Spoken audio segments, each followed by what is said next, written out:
ओम श्री गणेशाय नमः। दोस्तों, इस वीडियो में हम मार्गशीर्ष माह में कृष्ण पक्ष में पड़ने वाली उत्पन्ना एकादशी व्रत की कथा का श्रवण करेंगे। पर वीडियो को शुरू करने से पहले आप सभी से मेरा निवेदन है कि यदि आप मेरे चैनल पे पहली बार आए हैं तो प्लीज़ मेरे चैनल को सब्सक्राइब करें, और यदि यह वीडियो और यह कथा आपको थोड़ी भी अच्छी लगे या उपयोगी लगे तो मेरे इस वीडियो को लाइक ज़रूर करें और अन्य लोगों के साथ इसे शेयर ज़रूर करें। तो चलिए प्रारंभ करते हैं उत्पन्ना एकादशी व्रत की कथा। श्री सूत जी बोले, हे मुनियों, विधि सहित इस एकादशी महात्म्य को भगवान श्री कृष्ण ने कहा था। भक्तजन ही इस व्रत को प्रेम पूर्वक सुनते हैं और इस लोक में अनेकों सुखों को भोग कर अंत में विष्णु पद को प्राप्त करते हैं।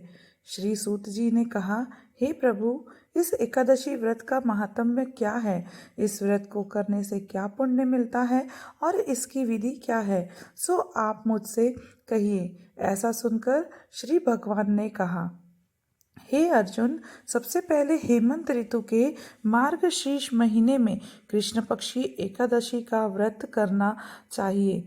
दशमी की शाम को दातून करनी चाहिए और रात को भोजन नहीं करना चाहिए। एकादशी को सुबह संकल्प नियम के अनुसार कार्य करना चाहिए। दोपहर को संकल्प पूर्वक स्नान करना चाहिए। स्नान करने से पहले शरीर पर मिट्टी का लेपन लगाना चाहिए। स्नान के बाद धूप दीप नैवेद्य से भगवान का पूजन करना चाहिए। रात को दीपदान करना चाहिए। ये सत्कर्म भक्ति पूर्वक करने चाहिए। उस रात को नींद और स्त्री प्रसंग को त्याग देना चाहिए। एकादशी को दिन तथा रात्रि में भजन सत्संग आदि शुभ कर्म करने चाहिए।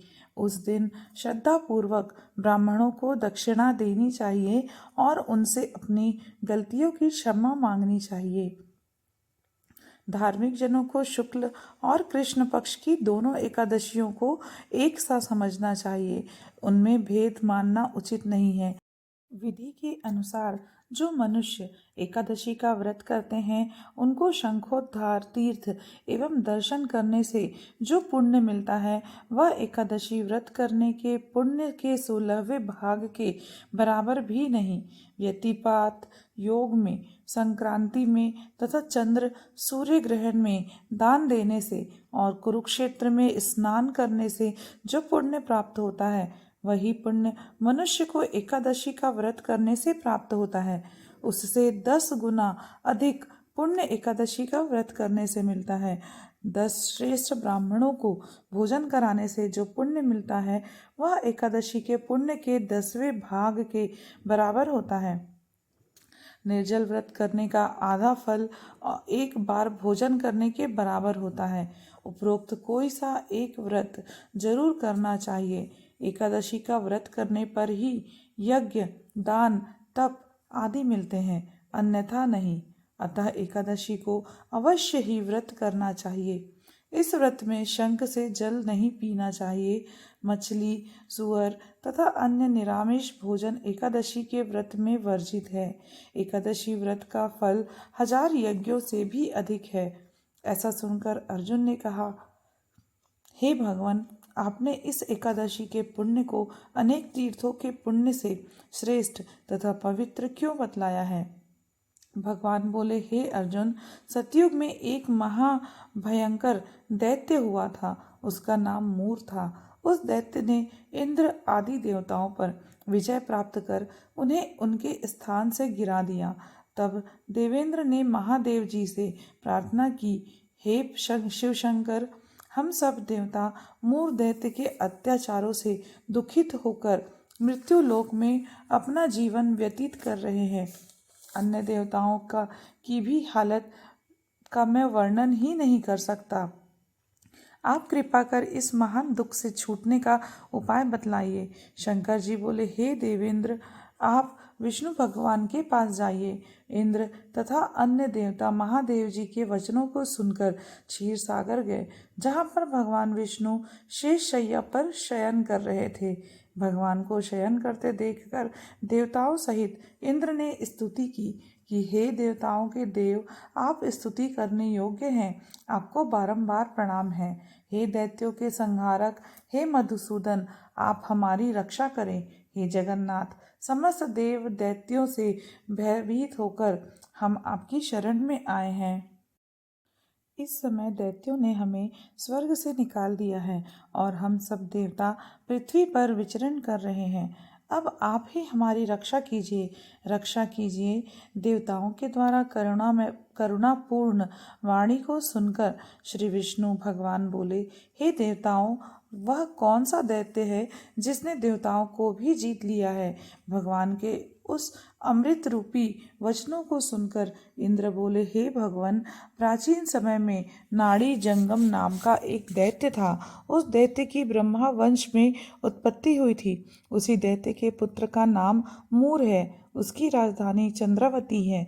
उस चंद्रावती नगर में वह मूर नामक दैत्य निवास करता था, जिसने अपने बल से समस्त विश्व को जीत लिया है और सब देवताओं को देवलोक से निकालकर उसने अपने दैत्य कुल के इंद्र, अग्नि, यम, वरुण, चंद्रमा, सूर्य आदि लोकपाल बनाए हैं। वह स्वयं सूर्य बनकर पृथ्वी को तापता है और स्वयं मेघ बनकर जल की वर्षा करता है। अतः आप उस बलशाली भयानक दैत्य को मारकर देवताओं की रक्षा करें।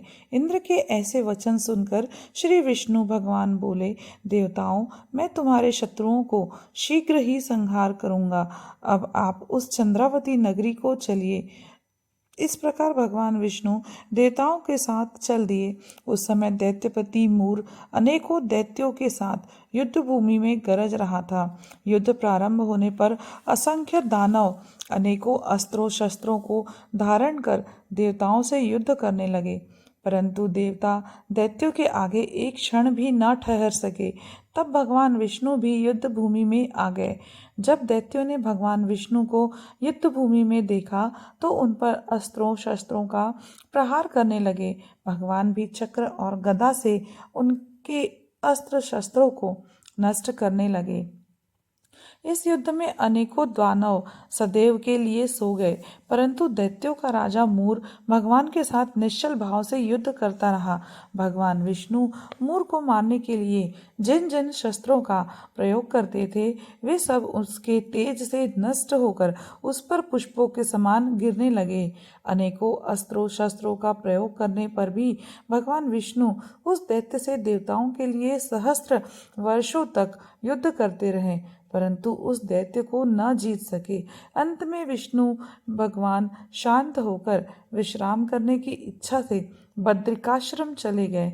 उस समय 38 कोस लंबी एक द्वार वाली हेमवती नाम की एक गुफा में शयन करने की इच्छा से भगवान उसमें प्रवेश कर गए तथा हे अर्जुन, उस गुफा में शयन किया और वह दैत्य भी उनके पीछे पीछे चला आया। तब भगवान को शयन करता देखकर मारने को तैयार हो गया। वह दैत्य सोचने लगा कि मैं आज अपने चिर शत्रु को मारकर सदैव के लिए निष्कंटक हो जाऊंगा। उसी समय भगवान की देह से एक अत्यंत सुंदर कन्या दिव्य वस्त्र धारण करके उत्पन्न हुई और दैत्य के सामने आकर युद्ध करने लगी। तब वह दैत्य आश्चर्य के साथ सोचने लगा कि यह ऐसी बलवान कन्या कहाँ से उत्पन्न हुई। वह दैत्य उस कन्या से लगातार युद्ध करता रहा।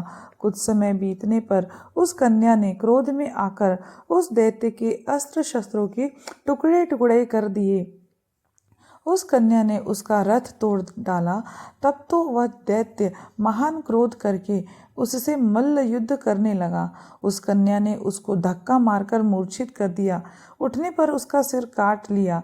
वह दैत्य सिर कटते ही पृथ्वी पर गिर गया और मृत्यु को प्राप्त हुआ।